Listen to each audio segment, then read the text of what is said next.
There's a guy by the name of Efraim Palvanov. He is a person that seems like an intellect, seems knowledgeable, very good at making videos, presentations, but he's 100% an apikos, a heretic, because he manipulates the truth according to his defective mind, not only in his speeches but also in his writings. And you can check everything that I say. I'll give you only 3 examples because I don't want to spend my whole night on this. But simply put, there is no other way of putting it other than that he's 100% a heretic, and many examples. But these are 3 that you could see for yourself. He had a lecture and also a write-up on his website where he says that if it's hard for you not to waste seed, disregard what the sages, the Zohar, of the Gemara, of the Shulchan Aruch, of everyone said. If it's hard for you not to waste seed, it's okay, it's allowed. In so many words, any sin that's hard for you not to do, go ahead and do it. Efraim Palvanov is going to write you a check in Shemayim to pay for it. Don't worry about it. In so many words, cancels the entire Torah. He writes this. He says this. I didn't make this up. I don't have time to make stuff up. The truth is worse than anything you can make up. 2. In a recent lecture, apparently, he told people that there's no way, according to the way he manipulates sources, according to the way that he exemplifies and manipulated deformed mind, there's no way that punishment is more than 12 months in Gehinnom. Because it says the judgment is 12 months in one place. Baruch Hashem, one of the people in the audience says, yeah, it says the judgment, not the punishment. Doesn't say the punishment is 12 months. It says judgment. Palvanov didn't have much to say. He wanted to continue with his heresy. So according to him, the punishment for Hitler, the punishment for Osama bin Laden, the punishment for Mechalel Shabbat, the punishment for someone that raped somebody, pedophiles, someone that is a pedophile with one person, pedophile with 1,000 people, murderer of one, murderer of 1,000, they all have the same punishment. Everyone gets a maximum of 12 months. The Ramban, Nachmanides, writes in Shara Gmul, anyone that says that the maximum punishment is 12 months is not only a heretic, but is a person that will get punished for turning God into an evil God that gives everyone the same punishment. That's an evil God. If you punish somebody that stole a pencil from the classroom, the same way you punish somebody for beating up half the kids in the class, you're an evil teacher. If you punish somebody for stealing $5 from a candy store, the same way you punish somebody that had a Ponzi scheme and stole $500 million from people, you are an evil person. There's no reason why the two should have the same punishment. But according to Efraim Palvanov, everyone has the same punishment. Maximum 12 months. That's the second form of heresy. And the third one, and in my opinion, the worst one, is in his Purim Esther, Kabbalah of Esther lecture. One of my students brought this to my attention and tells me, he says that the Talmud, the Gemara, is for the Erev Rav, meaning the Erev Rav learn it. It's not for Am Yisrael.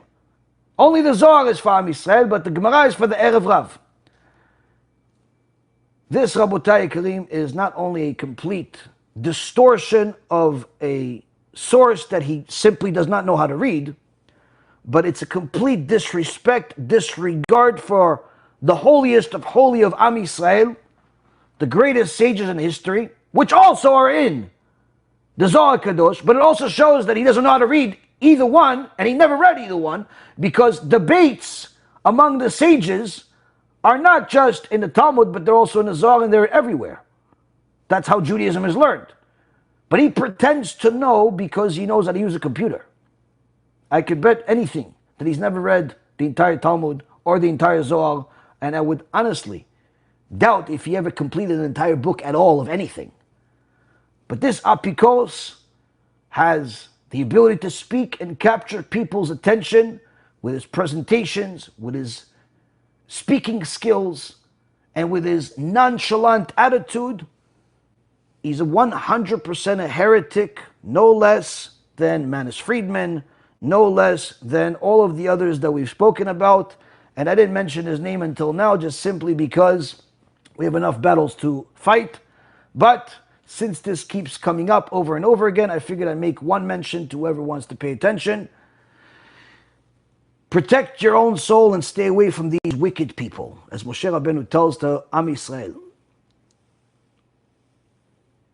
One of the reasons why this Efraim Palvanov and Manis and all of the other heretics not only are the way they are, but they continue getting worse as time goes by. The manipulations continue to grow, the distortions continue to grow, the lies continue to grow, the sins continue to grow, they continue getting worse, is because once a person, instead of acquiring Da'at Torah, instead they acquire a deformed intellect, a deformed mindset. They now have a battle to fight, which is getting out of the hole they put themselves into. But since they don't desire getting out of the hole they got themselves into, they want to be in it, because the more they lie, the more attention they're getting, the more fans they're getting, the more views they're getting, the more honor they're getting, the more everything they desired in the first place they're getting. So what do? They got to keep the crowd coming. So what do? They have another lie, and another lie, and another lie. And it just keeps getting worse and worse. Man has started by saying, God needs you several years ago. Today he's already giving speeches in churches, Christian churches. This Efraim Palvanov started with any sin that's too hard for you, you don't have to keep it anymore, to now he's in essence literally changing whatever he wants, as he wants. And he has no rabbi to tell him what, and nobody to listen to tell him who. It's only going to get worse from here. And it all has to do with simply the first part. They do not have an intellect that's free of defect. They have a defective intellect, even though they're smart, even though they know how to speak, even though they can even tell you things that make it sound like this is the Torah. But as I said time and time again, if a person does not know how to learn, it doesn't mean they don't know how to manipulate. They know how to manipulate, because they already have a conclusion, just like the church and the missionaries. They have a conclusion. Their conclusion is that Yoshke is God. So when they're looking at places in the Torah, they're not looking to where can I find Yoshke in the Torah. They're simply saying, what can I manipulate in order to make it sound like their man God is in the Torah? They already have a conclusion and they're looking for something to fit it. Same concept with all of the other deformed-minded people. They have a conclusion and they're going to try to take whatever they can to say, okay, this puzzle piece will make sense to the ignorant that are listening. And that's why the second point, the Chovot HaLevavot says, that a person has to have, in order to have understanding of the Torah, is a Sefer Torah. The Sefer Torah, the 5 books of Moses, and not some other New Testament or Quran or anything else that contradicts it. Our Torah is the same Torah that we got on Mount Sinai as we have today.